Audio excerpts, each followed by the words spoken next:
ભારતના સંરક્ષણ ક્ષેત્ર માટે એક ઐતિહાસિક સિદ્ધિ તરીકે વડોદરા સ્થિત ટાટા એરબસ કન્સોર્ટિયમના પ્લાન્ટમાં તૈયાર થયેલ પ્રથમ made in India C-295 ટેક્ટિકલ transport aircraft આ વર્ષે સપ્ટેમ્બર મહિનામાં રોલઆઉટ થવા તૈયાર છે.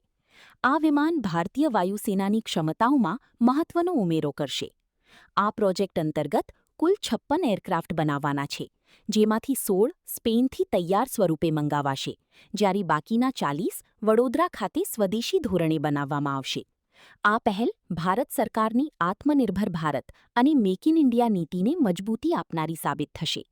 C-295 એ એક મધ્યમ ક્ષમતાનું ટેક્ટિકલ ટ્રાન્સપોર્ટ એરક્રાફ્ટ છે, જેનો ઉપયોગ સૈન્ય કાર્ગો, સૈનિકો અને તબીબી સ્થળાંતર માટે થઈ શકે છે.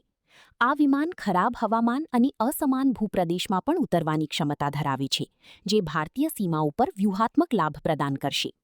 નિષ્ણાતોના મતે આ પ્રોજેક્ટ ભારતમાં એરોસ્પેસ મેન્યુફેક્ચરિંગ ઇકોસિસ્ટમ વિકસાવવા માટે માઇલસ્ટોન સાબિત થશે, જે હજારો લોકોને પ્રત્યક્ષ પરોક્ષ રોજગારી પણ આપશે.